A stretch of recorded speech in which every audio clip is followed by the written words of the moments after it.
Hello and welcome you all. This is Kaveri Patil. Today we are going to discuss a very frequently asked question, how to read a spectrum. So without much further delay, let's start the discussion.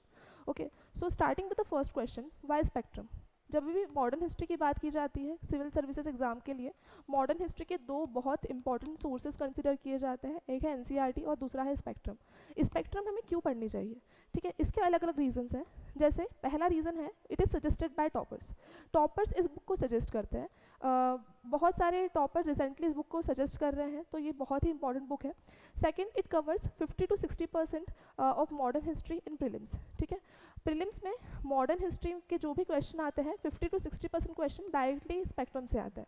And third one is it covers 80% of the modern history in mains examination. Okay, so ये तीन reason जो है I think sufficient है कि हमें spectrum से ही क्यों पढ़ना चाहिए. ठीक है, सेकेंड क्वेश्चन जो इस वीडियो का मोटिव भी है that is how to read spectrum.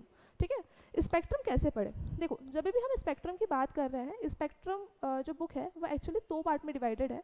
पहला जो पार्ट है that is modern Indian history and second one is post independence India. You can completely skip the second part. Okay, आप post independent India को completely skip कर सकते हो, वो हमारे लिए इतना इंपॉर्टेंट नहीं है इस बुक के लिए, इस बुक के हिसाब से. बट जो आपका मॉडर्न इंडियन हिस्ट्री है इसको आपको बहुत कॉम्प्रहेंसिवली कवर करना है. मॉडर्न इंडियन हिस्ट्री में आप स्टार्टिंग के दो चैप्टर को कम्प्लीटली स्किप कर सकते हो. इसमें पहला चैप्टर है sources of history and second chapter is approaches to history.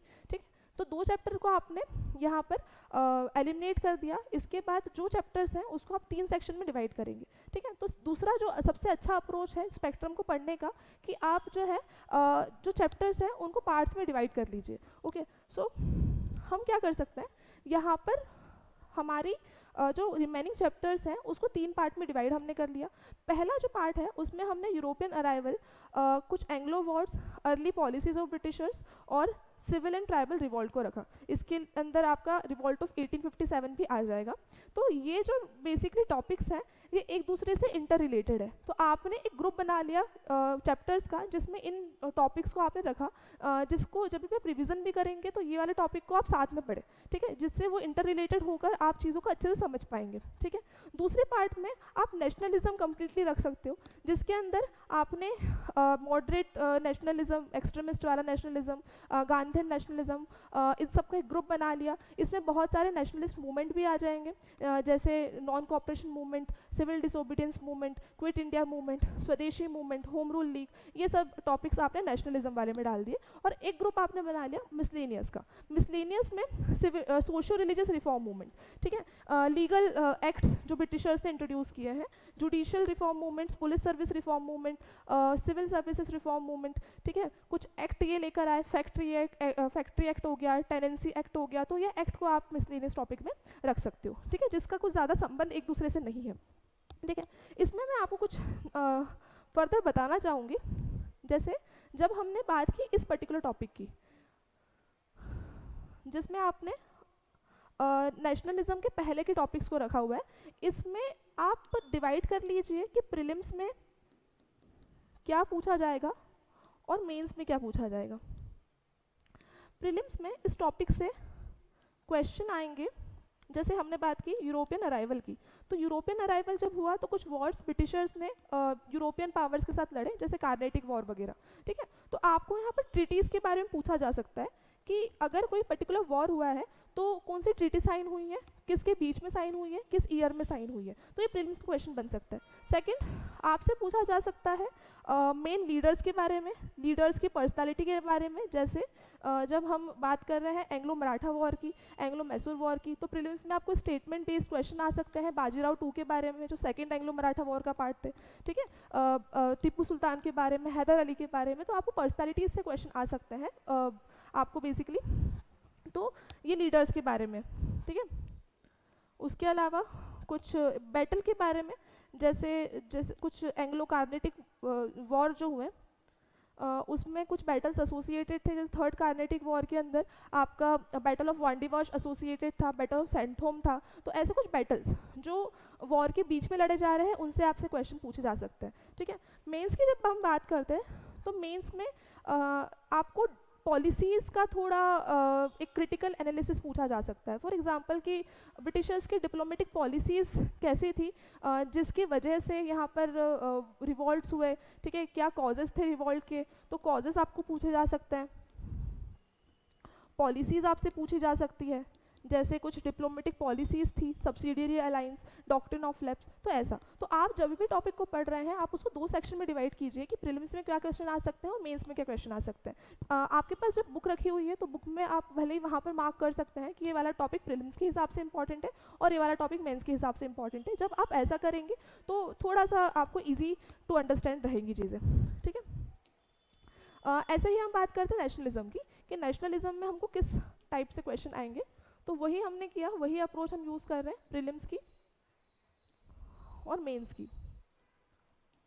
Prelims में नेशनलिज्म से बहुत अच्छे क्वेश्चंस आते हैं, जैसे पर्टिकुलर बुक किसी लीडर ने लिखी है, किसी पर्टिकुलर नेशनलिस्ट ने लिखी हुई है, कुछ ऑर्गेनाइजेशन इन्होंने बनाई, जैसे हरिजन सेवक संघ गांधी जी द्वारा बनाया गया। तो ऐसे कुछ ऑर्गेनाइजेशन, एसोसिएशन, बुक्स, पैक्ट्स, इनसे क्वेश्चन यहाँ पर पूछे जा सकते हैं। और आप यहाँ पर ईयर भी याद रखें, जैसे किस पर्टिकुलर ईयर में home rule league movement start हुआ, तो 1916 में हुआ, तो ये चीज़ें हमको यहाँ पर याद रखना है। तो प्रीलिम्स में बुक्स एंड ऑथर्स बेसिकली, इसके अलावा पैक्ट्स, ऑर्गेनाइजेशन,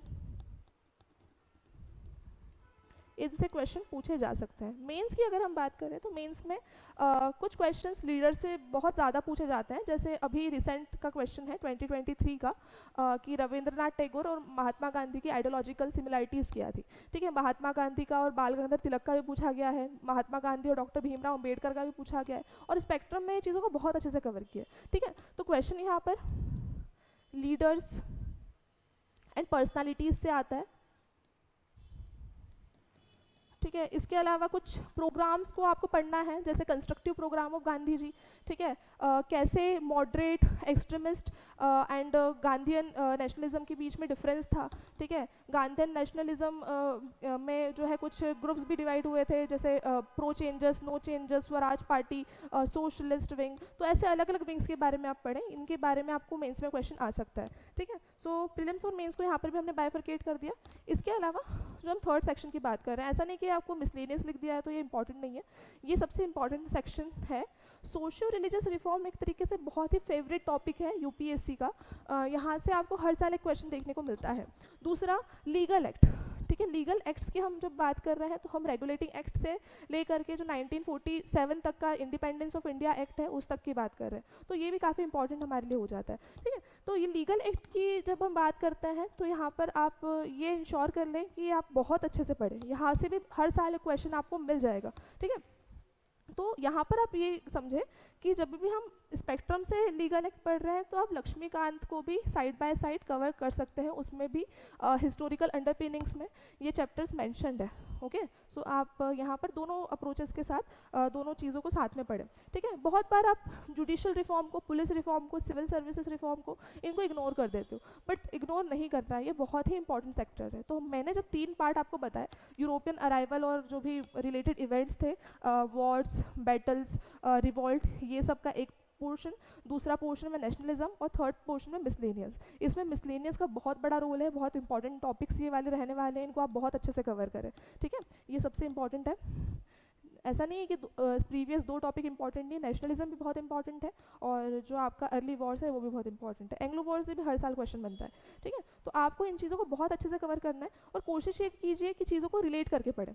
दैट्स वाई हमने यहाँ पर ग्रुपिंग्स की है कि 3 ग्रुप में आप इसको डिवाइड कर लो और यहाँ पर तीनों जो चीज़ें हैं, तीनों जो ग्रुप्स है बेसिकली, उसमें जो टॉपिक्स हैं उनको इंटर रिलेट करके बार बार पढ़ो, ठीक है। और यहाँ पर ये भी आप कोशिश कीजिए कि जो भी टॉपिक आप पढ़ें उसको लाइन टू लाइन आपको एज इट इज चीज़ें याद होनी चाहिए, क्योंकि लीगल एक्ट में बेसिकली ये होता है कि आपको वर्ड में कंफ्यूज कर दिया जाता है, ठीक है। डायरकी सेंटर में कब आई, डायरकी स्टेट में कब आई, आपने ओनली डायरकी पढ़ा हुआ है, ठीक है, तो आपको नहीं समझ में आएगा। So line by line, word by word चीज़ों को वैसे ही अंडरस्टैंड आप करने की कोशिश करें, ठीक है।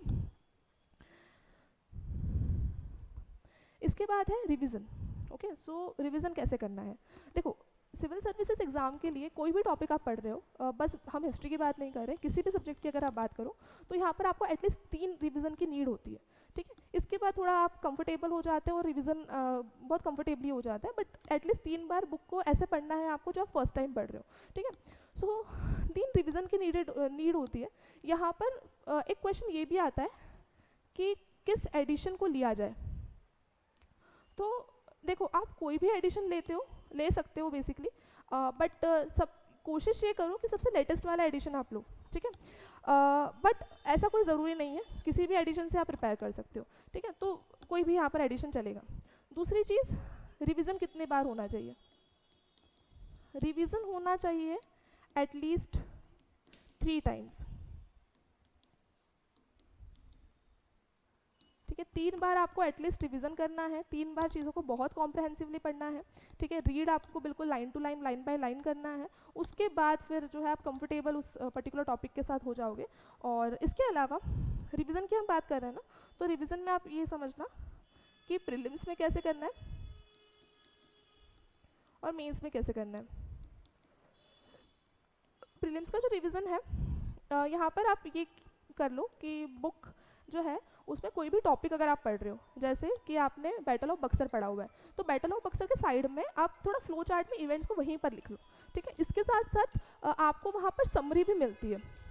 ठीक है, तो आप जो है स्पेक्ट्रम की समरी को पढ़ सकते हो, जो वहाँ पर लिखी हुई होती है, तो समरी को भी आप पढ़ सकते हो। ठीक है, समरी में कुछ नोट्स आप बना सकते हो, तो वो थोड़ा आपको हेल्पफुल रहेगा। इंडेक्स के अंदर आपने लिख दिया, इंडेक्स बेसिकली होता है, इंडेक्स से आप चीज़ों को रिकॉल कर सकते हो, और इंडेक्स में बहुत सारी चीज़ें आपको मिल जाती है।